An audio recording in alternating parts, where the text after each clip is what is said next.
যখন প্রার্থনা করলেন তখন মাতা দেবতীকে লক্ষ্য করে কপিলদেব যে কটি উপদেশ দিয়েছিলেন সেই কটি উপদেশ আমরা শুনব। কিন্তু কপিলের জন্মোৎসব সম্পর্কে ছোট্ট একটা কীর্তন শুনে আমরা এগিয়ে যাব।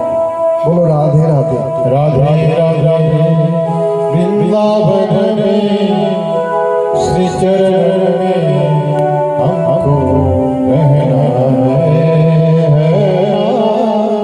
वृंदावन में श्री चरण में हमको रहना है। संतन के संग बैठ